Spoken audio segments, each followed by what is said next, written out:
Hey, welcome to the Fireside. My name is Jake. We are back again this week from the Richmond Tattoo and Arts Fest of 2024. We've done a handful of episodes from this convention, and I'm excited to get another one out to you. This one today is with our buddy Nate Laff.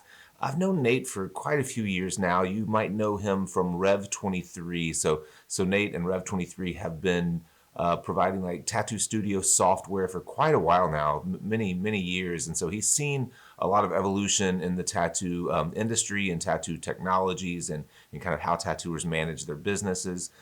He's recently moved to kind of an app-based, iOS-based platform. So tattooers can manage their businesses more from their iPads and phones, which was a transition that happened, during his tenure of providing like software solutions and management solutions for tattoo studios. For so long, it was all Windows based, and it all sat on a desktop screen that was behind the front desk that your front desk person or your shop manager might have used, and so that's all obviously changed a lot with the kind of evolution of tattoo studios, a lot of private studios, a lot of people working from their phones, mobile, things like that. So we just sat down and we talked a good bit about that type of thing, about traveling. When you're in that type of business, you spend a lot of time traveling and sitting at a tattoo booth and getting in front of tattooers. And it's always good to catch up with him. It's been a while since we've talked, so I hope you get something out of this episode, and we'll see you at the end.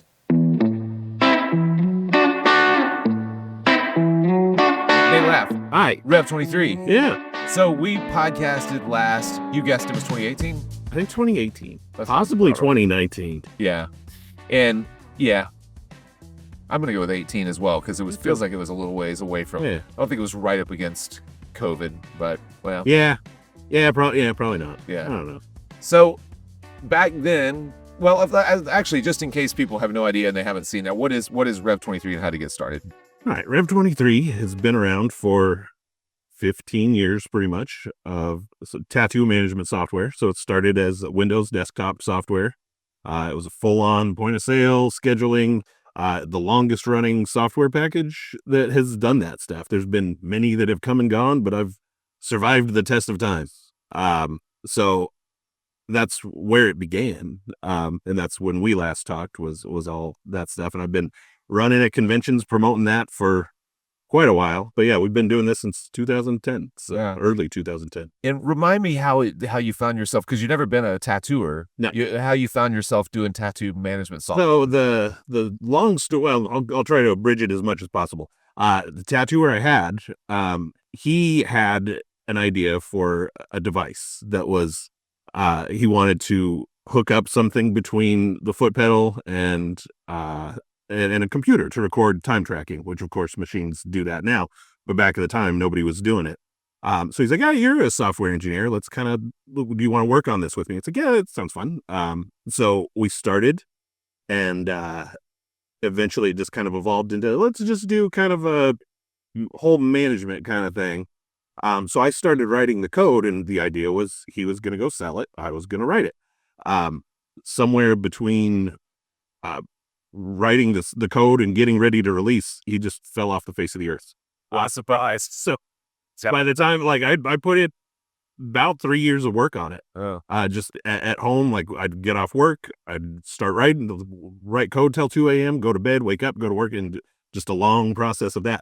So when it was time to, like, okay, this can go out into the world and, like, try to help these shops, like, be a little bit more organized, he was gone, and it's, all right, I guess I'm doing this myself. So that's where that all kind of started. And then in 2012, it got acquired by Painful Pleasures. So Painful has owned it since that time, and I just still am the reluctant face of it. Right. Gotcha. So yeah, it's funny in that my partner in the Paradise Tattoo Gathering, who's been doing this stuff forever, Dave Ripley, is kind of in a similar boat in that he started TattooNow, which was just websites for artists essentially. And it's funny, like, you don't run across, up until recently, we'll see what happens going forward, because tattooing has changed so much, but you'll run across a lot of non-tattooers who have 15 years of longevity in the tattoo world. Yeah, like at this point, because I've basically been in the tattoo industry for over half my life. Like, at this point, like, well, no, slightly under half my life. Where it's like, that's was pretty cool. Like, this is all I've been doing. This is all I know. So it's very cool that I've been accepted into the industry of like without, I have tattooed at this point. Like I tattoo little shitty bangers on my friend. Like it's happened. I tattooed my logo on my friend's ass. And like it's Nice. they've been one of the longest users at of Rev 23. And yeah, put it right on his ass cheek in Evergreen actually. So, Nice. so I've done it, but yeah, my hands are pretty shaky, man. I can't hold the machines. You're not trying to make the leap into full-time tattooer or anything like that.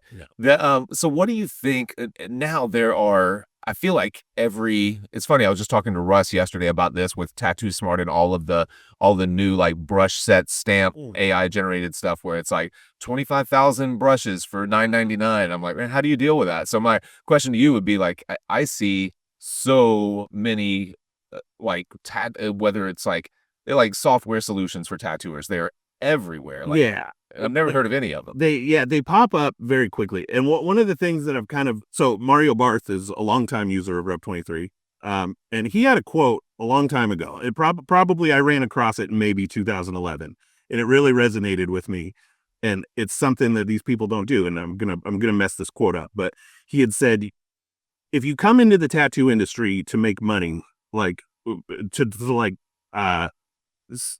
shit, I'm messing it up already. If you come into it like without respecting the journey, without the process that we went through, if you're just coming here to make money, it's just cancerous. Like, and it's just disingenuous, which I totally agree with.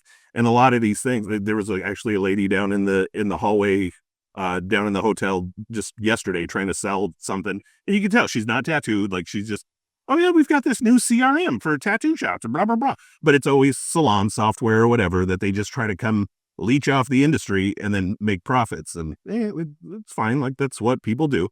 But Rev 23 has definitely been a labor of love more so than profits for sure. Yeah.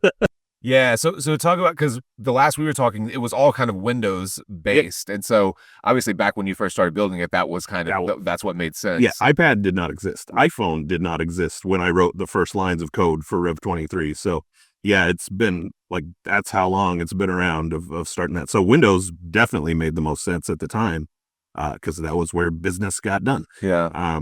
So yeah, as of yesterday, launched the new iPad version. So that's a long, like that was a long kind of journey to get from, like, first off, to start to realize it wasn't going in the direction that you expected and have to taper off something that you spent a decade working on. And then like, I'm not a coder at all, but I assume that it's a completely different language and a lot more. So it's been a long journey because I'm the guy that writes all of the code, and I do all the tech support, and I do all of the conventions, and I'm a one-man band as far as Rev 23 goes, essentially. So by the time it was like quite apparent that iPad needed to happen, it's like, okay, we need to go cloud, we need to go iPad.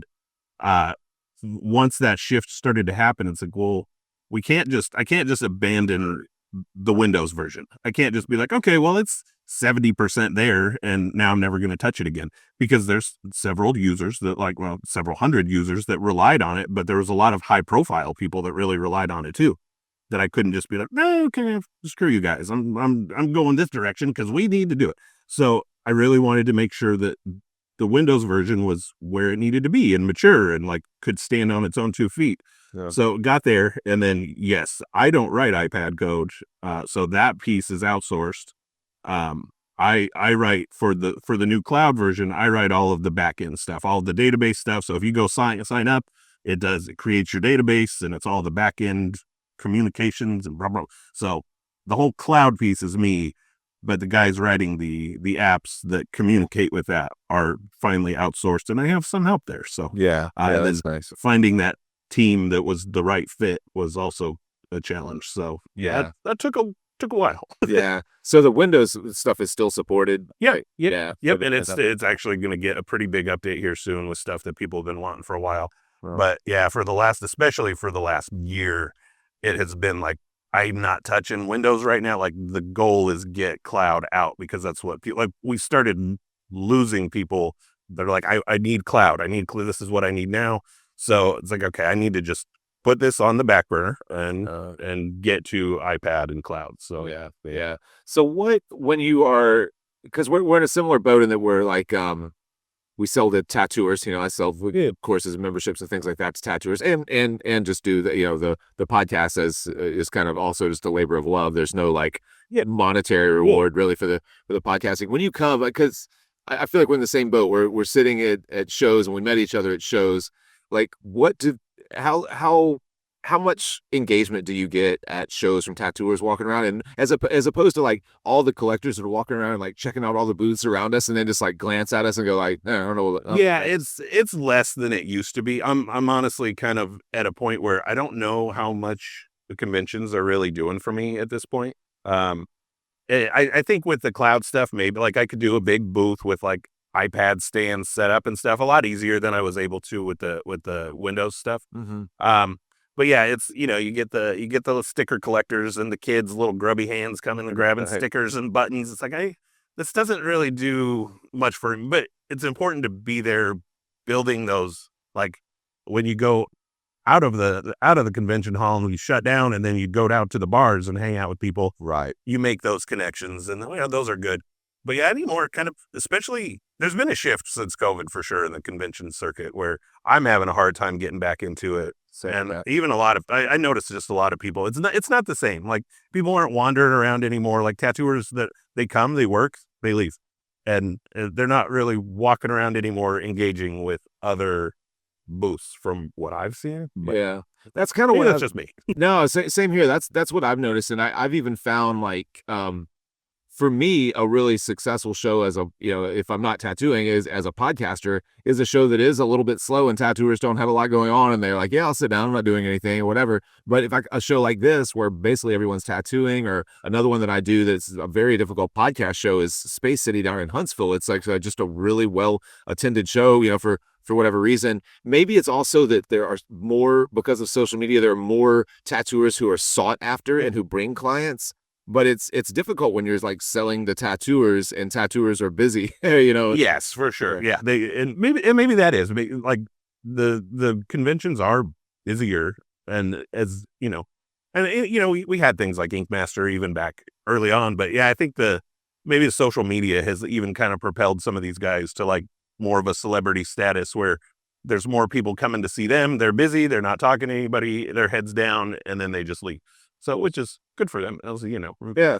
It works. Yeah, sure. Do you ever run into, you said something like around 700 users. One thing that the advice that I get a lot trying to sell essentially to tattooers is, a lot of times the market it's big enough to justify the effort that you're putting in. Is there any like thought of how, people were, so an obvious solution for me is like create more content for tattoo collectors, but for you, is there anything like that? Or is it just like, well, the market is what it is? And so it's honestly, it's been probably 700 users over time that have come and gone. Like right now on the Windows software, I think we're at about 200 active users. So it's not a lot. Like that pool is pretty small. The iPad pool is going to be much bigger. The Windows software is it was designed for shops shops were around at the time. So you look at, how did shops operate back in 2010, 2007, really, when I started this. It was kind of the bigger shops with, 5, 7 artists. They had a manager, they had counter staff. Right. That doesn't exist anymore. Like that's not how shops are opening anymore. Like you've got those kind of legacy shops, but now it's kind of these nomads and these small private studios that have popped up.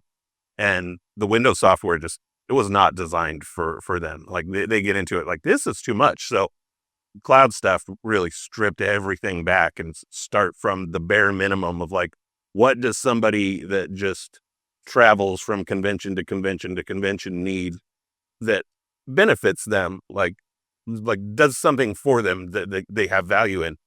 So that was where it's like, let's start there and then build up rather than take everything we've done and just port it back down. So yeah, it's a small pool of people that, especially on the Windows stuff, that it was for shops that did things the right way, not trying to obfuscate cash, not trying. It was for shops that wanted to do things the right way. Yeah. So yeah, that was a pretty small pool. Yeah. And growing smaller by the day. I hadn't really considered that, but yeah, like it was essentially like desktop software, which meant that most folks have like a cash register and a computer, and a full on like setup. And now a lot of tattooers, especially with the evolution of like private studios or co-ops where people are just like splitting spaces, they don't. I mean, everything is. I mean, most everything's done on my phone. I barely use an iPad. Oh, really? I use a phone more than anything, and automations, so it's like when it comes to booking the next client, it's just like, I could just add a tag, like book appointment, it'll shoot them all this stuff and it'll send them through that, that sort of automation to do that. But I think that's the direction. So you really do, I guess, have to like kind of like swallow your ego a little bit, be like, man, I put a lot of work into all these other features, but I have to strip down and say, like, what do people actually need? Like how fancy, like how I guess unfancy can I make it? Oh, yeah. How bare bones can I make it? Yeah, no, and in the Windows software, there was crazy amounts of stuff where like I put a lot of work into it, and like all these charts and they like KPI, like key performance indicators of like, here's how many clients we got compared to, this amount the same time last year, these bar graphs, and nobody used it. But I was like so proud of it. Like, this is so cool, but they just want to use the scheduling piece or the release form piece. Yeah. So yeah, it's hard to be like, I don't really have an ego about it, but it is like, I did put a lot of effort into that, and especially just desktop is more or less legacy at this point. There's not much else I can do to it, other than bug fixes and a couple little things here and there. So it's fun to start over, but I have a tendency to be quite verbose, in how I speak and how I write, and I gotta reel that in this time.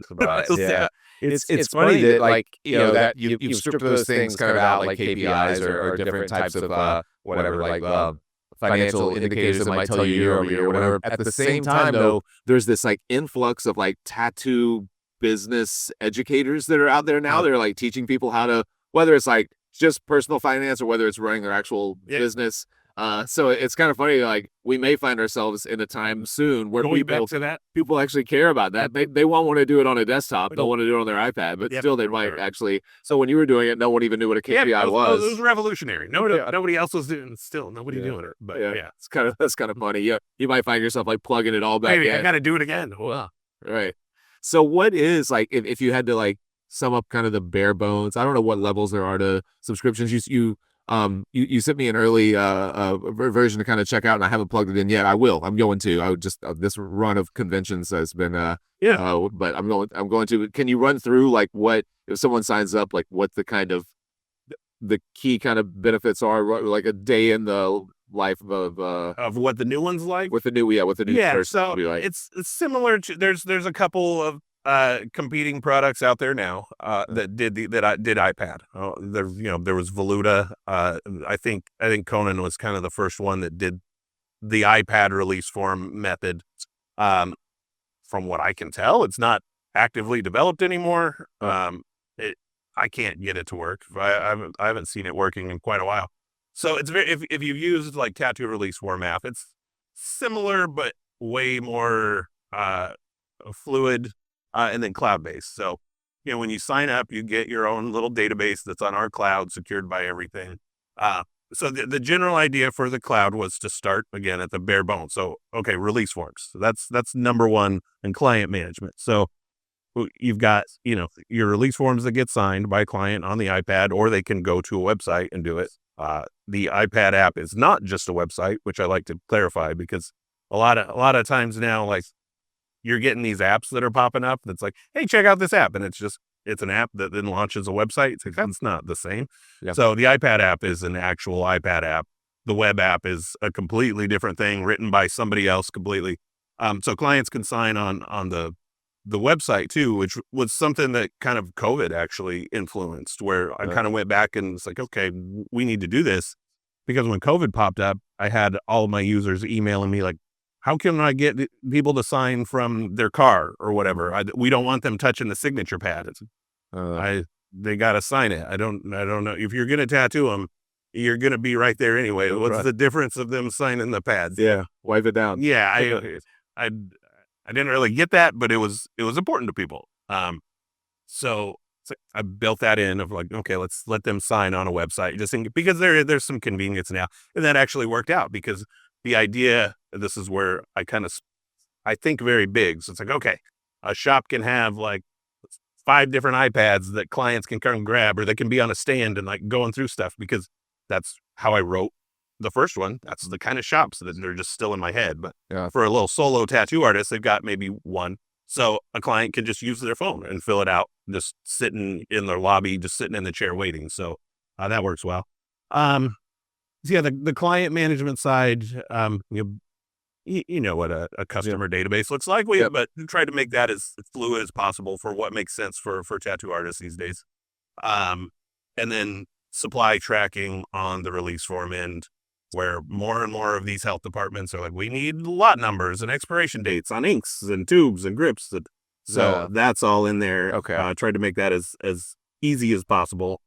So that was kind of the basics of where this iPad app was trying to get the lowest common denominator of what's the most basic needs we need right now, that I didn't feel like were being met by other things.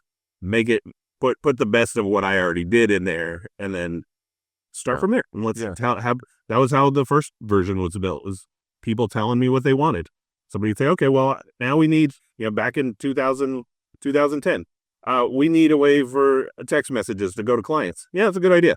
But like now, of course you need that. But back then, again, iPhones didn't exist. Like, everybody was using the little tappy things. Right. So, kind of having people tell me what they wanted was how Rev 23 got built, and it's going to go that way again. So yeah. And how, when someone like an existing client has an idea, how do you like test it to make sure it wasn't just they're not the only ones? So that's where desktop got too big. Was I try to be very accommodating, and I try to make people happy. Like, I want people's lives to be easier.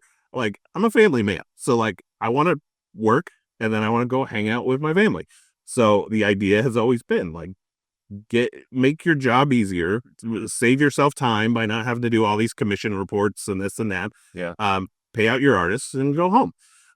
So I try to be very accommodating, and I did that probably too much. Yeah. Where a lot of stuff got added in, and then there was a case. There were actually cases where it was total failures. I won't say who did this.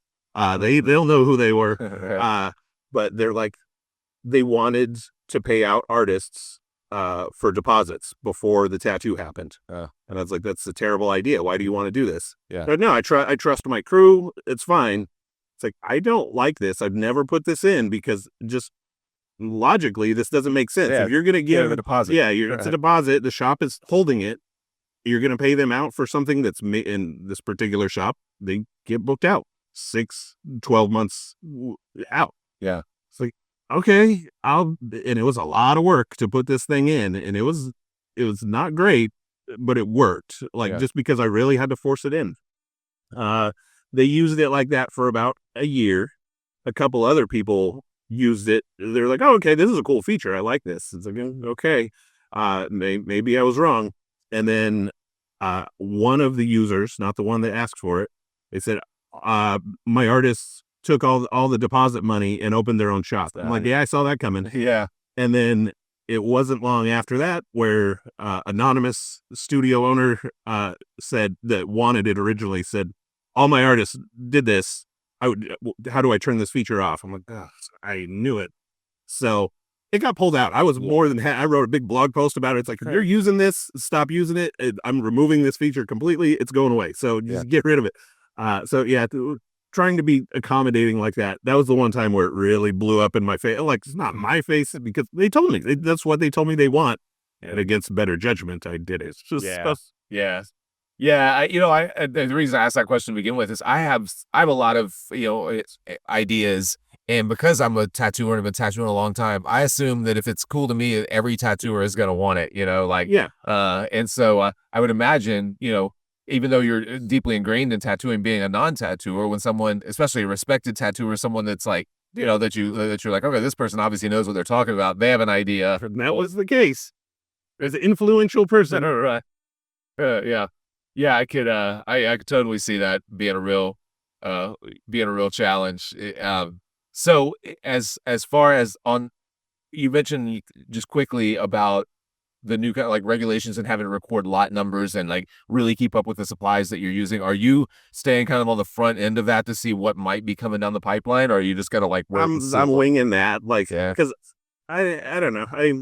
It's hard for me to speak to it as a non-tattooer. Yeah. For me, it does seem overreaching a little bit, but I also get there was early stuff in Rev of the desktop version where there was at least ink tracking to a degree of it wasn't expiration dates, but I let you put in like, here's the supplies we used, and then the idea was if somebody had a reaction, you would record it.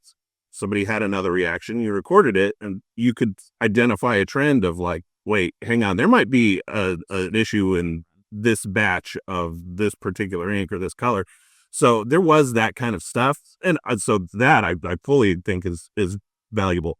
I don't know that recording that, expiration and lot number of a disposable grip is maybe it's all not necessary. But Right. again, I don't tattoo, so maybe you tell me.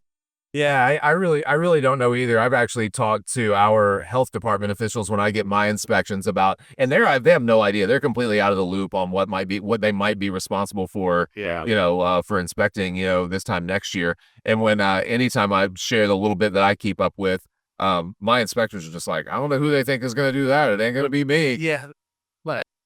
Yeah, like what I lived in Colorado most of my life, and they really started getting into it. And then around COVID times, I moved to Indiana, and Indiana has they don't touch any of that. It's quite relaxed there as far as the health department goes. Yeah. So Same with us. I wonder just how and I haven't kept up with what's happened in Europe since it's really been enforced. I've heard a couple of horror stories, but not through any like reputable, like not fact. I can't prove any of it. So I was curious about that, and I hadn't even considered you having to think about it until you just mentioned the ability to record those those types of things. So so the iPad. So is there like the iPad version just released yesterday, right? So after years, like how do you what's the launch process look like to make sure that people know? I mean, overall podcast might be one thing.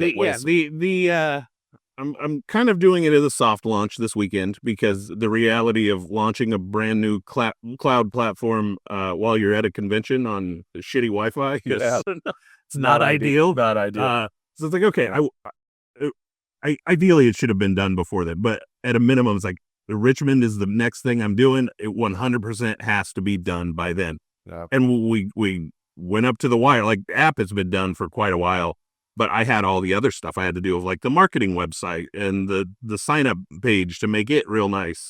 So the app's been nice and tested, but I had all the other stuff that I had to do on top of the other stuff that I always have to do. My bandwidth is always pretty far stretched. So.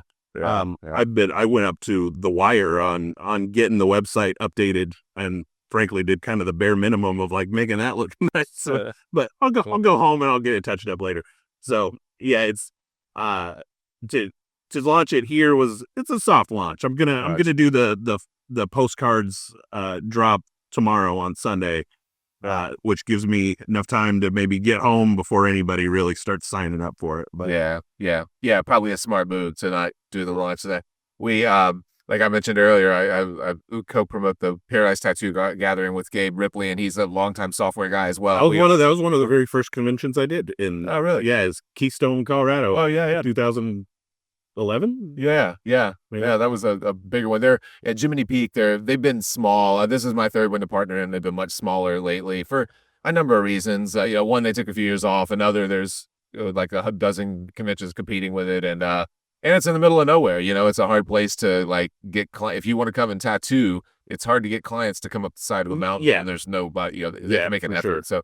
So there are a lot of hurdles to it. But last year, I believe it was last year, everything. Gabe, like you, is very software oriented, and he's like, we had everything was done through like an app to know where to be at your where your upcoming seminar, what seminars you registered for, how to get to them, where they are, and then his and like the entire server, I don't even know the terms, but his back end support completely kind of shut down in the middle of the event. We're on the side of a mountain. There's the Wi-Fi is as bad as it is, if not worse, and so there was a full day of panic mode. It's like, man, I'm glad I just draw pictures.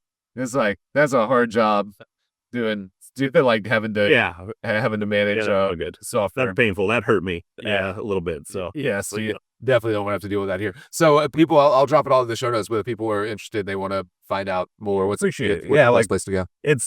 So here's one of the interesting challenges. I don't know, maybe just get people to look at things a little different of this perspective.